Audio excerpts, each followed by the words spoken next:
We've only ever gotten a whiff of it in the movies, but what would really go down if Jean Grey and Magneto were put together in a death battle? The answer isn't as simple as a matter of physical prowess, but more about political alliances. Both of them are Omega-level mutants, and while many have pitted them together, none have really assessed the true implications of their battle. So let's examine each character independently, and then from there, we set some ground rules, and finally, we make a call on who would ultimately win in a duel between Jean Grey and Magneto. Jean Grey was able to connect with her telepathically and see through and feel the existential dread that comes from death.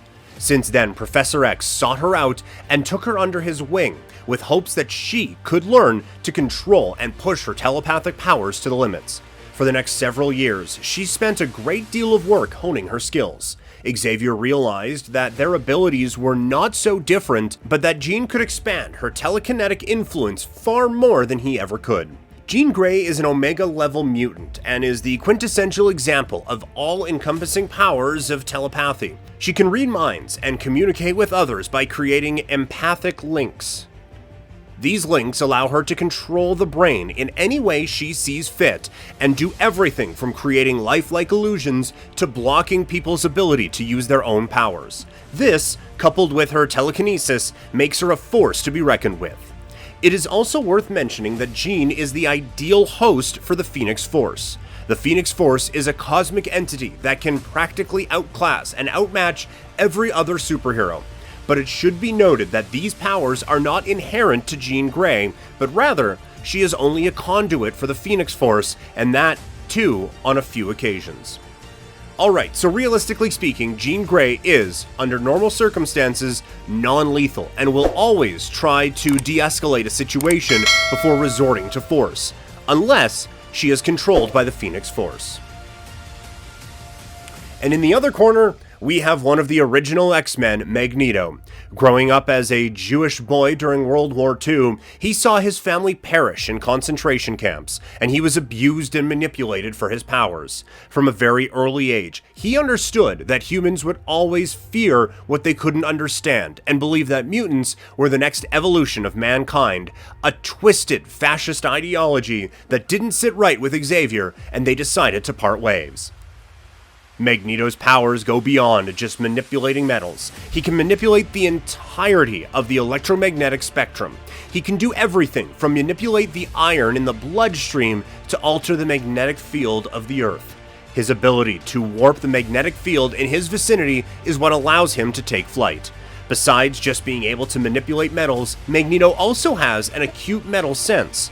This allows him to detect any metal around him, which is crucial for the effective use of his powers. And lastly, he can conjure up impenetrable force fields by creating a strong magnetic field in his surroundings. Magneto is also resistant to telepathy to some extent because of the control he has over his own nerve impulses and to some degree because of his helmet. The only thing that is ever known to get into Magneto's way is his own arrogance or pride.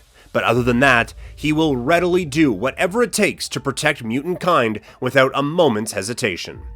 Alright, with both fighters in their corners, before we ring the bell, let's just set something straight. The idea is to win the fight, but that doesn't always mean fight to the death. Jean Grey's aversion to death would make this a handicap for her. Also, speaking of Jean Grey, we will assume she is not in possession of the Phoenix Force. If she did, Magneto would have no chance. No. This is just Jean Grey and Magneto, mano a mano. Without a doubt, Magneto is a skilled fighter with years of experience under his belt, and being more hardened and effective, he could subdue Jean Grey easily. So what's going on here? Magneto's a master strategist and would come into the fight prepared, knowing full well that Jean Grey will use her telepathy against him. He might even welcome it, and might flood her with intense emotion and dark thoughts to overwhelm her empathy to throw her off. Jean Grey's telepathy is null and void against Magneto, that's for sure. There might be a dramatic moment where his magnetokinesis and her telekinesis clash. Magneto could attempt to stop Jean's blood flow, but she could easily reciprocate by altering his brain chemistry. But when it comes down to making the tough call, Magneto will overpower Jean Grey and even kill her. Now this is where things get interesting. When confronted with near-death experience or with death itself, Jean's powers will spike dramatically. She will come back, and maybe this time she won't fight him at all. She could just erase his backup from Cerebro. He may win the first round, maybe the second and the third, but he wouldn't face her if his backup was erased. Eventually, he will give in to fear and emotion, and while doing so, he will misstep. He will act without thinking and make a mistake, as he is known to do under duress. That is the opening that Jean Grey needs to cripple him completely. For all his planning and forethought, Magneto can't win this one. Jean Grey wins. Her global telekinesis and resurrection give her an edge over the leader of Genosha. Better luck next time, pal.